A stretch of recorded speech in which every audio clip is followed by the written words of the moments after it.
Olá pessoal, eu tô aqui fazendo esse vídeo em nome do Jurassic Park 4.4 para mostrar para vocês uma belíssima obra de arte que o nosso caro amigo Guilherme Bilinski fez para um dos membros do grupo.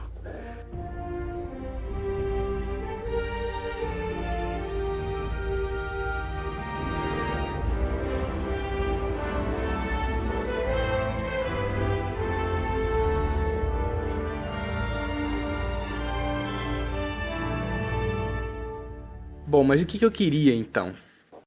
Eu já vinha há muito tempo querendo fazer uma réplica de um tiranossauro de forma diferenciada.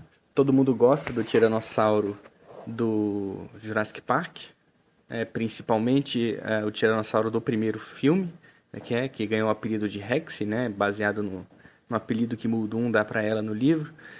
Então, apesar dessa nossa admiração pelo tiranossauro do filme, que é extremamente emblemático e marcou muito. Inclusive é estranho olhar para tiranossauros com um desenho diferente do que a gente vê em Jurassic Park, de tão acostumados que a gente está com aquela forma. Eu, apesar de gostar mesmo, né, desse tiranossauro do filme, eu queria fazer ele um pouquinho diferente. O Guilherme Bilinski já vem aí há um tempo construindo miniaturas extremamente fiéis dos dinossauros da franquia Jurassic Park. Ele fez Velociraptores, ele fez a Indominus Rex, ele já tinha feito um tiranossauro e agora ele lançou a Rex, né? E a Rex ela é baseada no tiranossauro que aparece no primeiro e no quarto filme e eu acho que ele até puxou um pouquinho mais esteticamente para a forma da Rex como ela apareceu no quarto, no Jurassic World, incluindo as cicatrizes que ela tem no pescoço, no focinho. Bom, mas o que eu queria então? Por mais que a escultura siga a Rex do filme, que é esse formato tão clássico, eu queria uma pintura diferenciada. O Guilherme faz sob encomenda pinturas de acordo com o gosto do freguês, e surgiram vários modelos com cores aleatórias escolhidas pelos clientes. Agora, o padrão de cores que eu escolhi não é aleatório, ele tem uma razão de ser.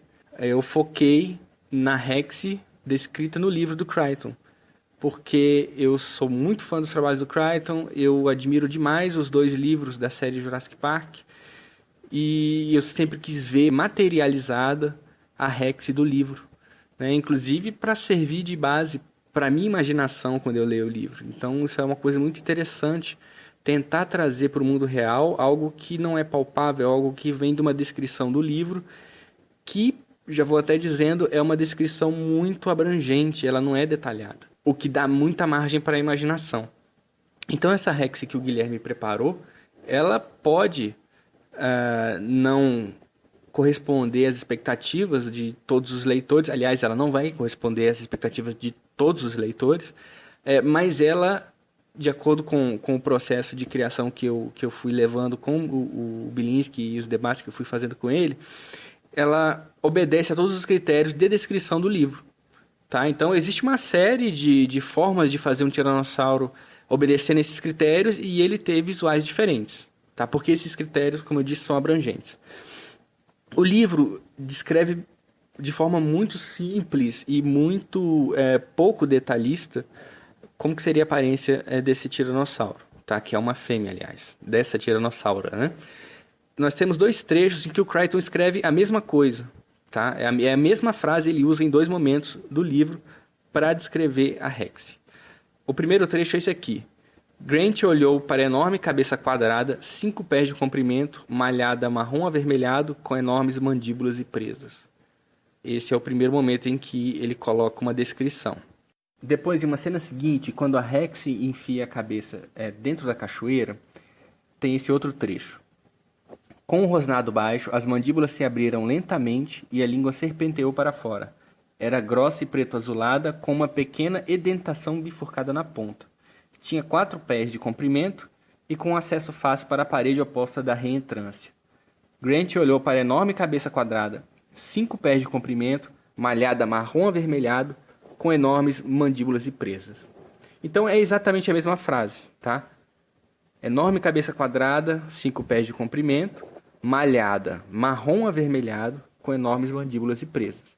Essa segunda cena traz o detalhe da língua, tá? Que a língua seria azulada e com uma edentação bifurcada na ponta. Então é basicamente isso que se tem para trabalhar em termos de imagem da Rex do livro. Então essa é a nossa base, e foi daí que nós partimos para criar então uma Rex perfeitamente fiel à descrição do livro. Um detalhe importante do trabalho do Belinsky é a base que acompanha o modelo. Tá? Então ele fez um trecho da estrada dos visitantes, que a gente vê no filme, com a cerca derrubada, como a gente pode ver aqui. Então essa base foi feita para representar a cena do filme, o que não quer dizer que ela não pode ser aproveitada ou imaginada também para a cena do livro, tá? Pois o tiranossauro ele empurra a cerca na história do livro e também se coloca na estrada onde ele ataca os 2 Land Cruisers. Aí eu chamo a atenção para o detalhe da logomarca Jurassic Park representando o parque do livro. Essa logomarca foi feita por mim, logo ela não é oficial, e foi a primeira logomarca feita para representar o parque do livro. O Crichton descreve no livro que a logo do parque seria um dinossauro azul. E eu imaginei que fosse um Apatosaurus com esse formato aqui. Depois surgiram outras logomarcas feitas por outros fãs. Como esse tiranossauro representa o animal do livro, eu achei que seria injusto colocar aqui a tipografia do filme. Então, segue aqui a logomarca do livro com o animal do livro. Bem, vamos começar então, primeiro com o mais geral, que seria a cor do animal. O Crichton ele define o padrão de cores da Rex sendo o seguinte: malhada, marrom avermelhado. Tá? E existem várias artes na internet feitas por fã que tentam representar esse padrão malhado. Por algum motivo que eu desconheço, as pessoas costumam confundir as cores da Rex do primeiro livro com as cores do casal de tiranossauros do segundo livro. No segundo livro, o Crichton descreve e repete em vários momentos do livro que os tiranossauros são vermelhos, tá? E que eles têm uma cor que lembra sangue coagulado, cor de sangue seco, é o que ele escreve. E por algum motivo, essa expressão ficou tão forte para os leitores que eles imaginam que a Rex do primeiro livro seria avermelhada também. Então esse é o primeiro erro comum, imaginar que a Rex do primeiro livro é vermelha. Ela não é vermelha, ela é marrom avermelhado. E o padrão de malha que ela tem, ela é malhada. Qual seria esse padrão malhado? E aí existem essa série de artes de fãs que tentam representar isso.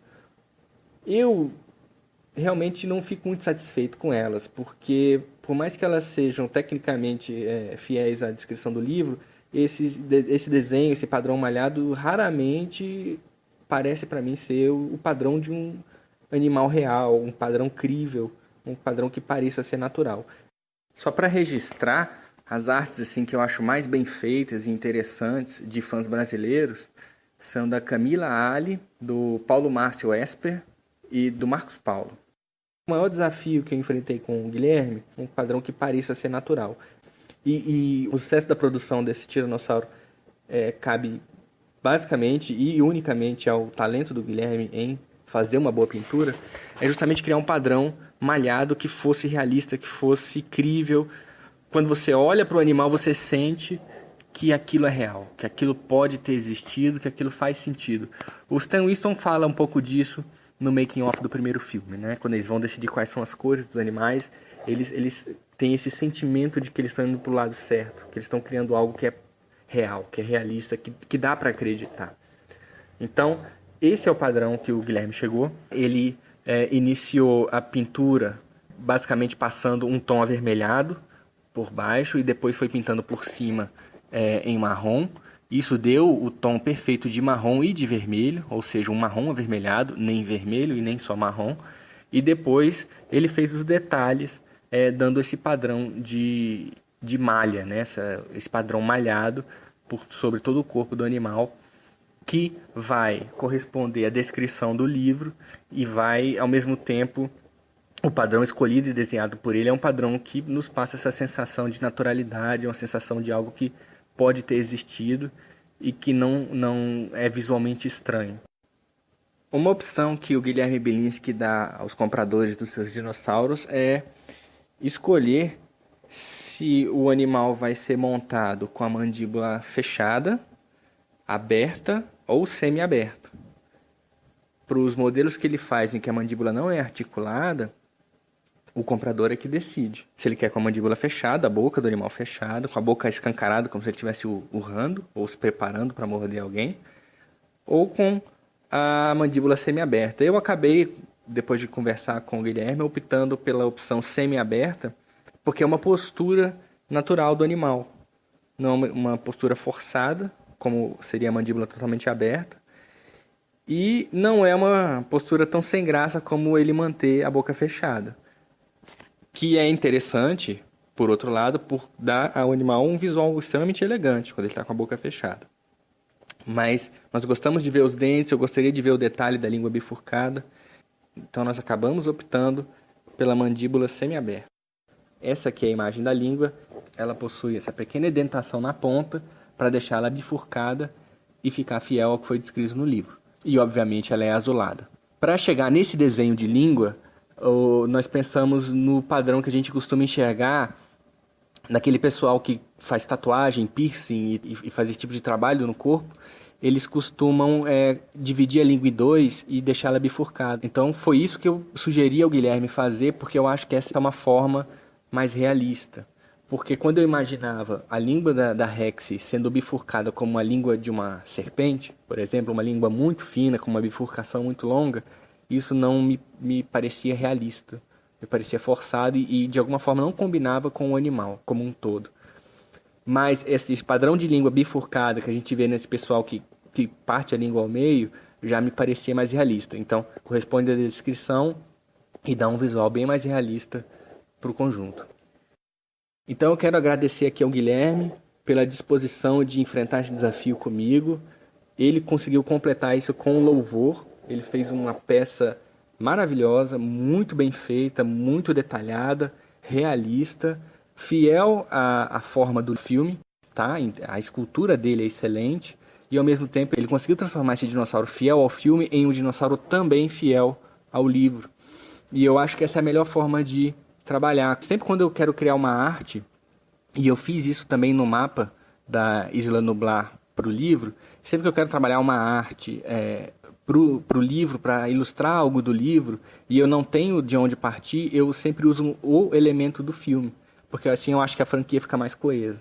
Então, ter um tiranossauro com a forma tridimensional do filme, eu acho que aproxima um pouco o livro do filme e deixa tudo mais interessante. Então seguem aqui algumas imagens feitas pelo próprio Bilinski, mostrando alguns detalhes que são bem melhores do que as imagens que eu faço aqui com a minha câmera, para vocês verem como o trabalho dele é um trabalho de excelência.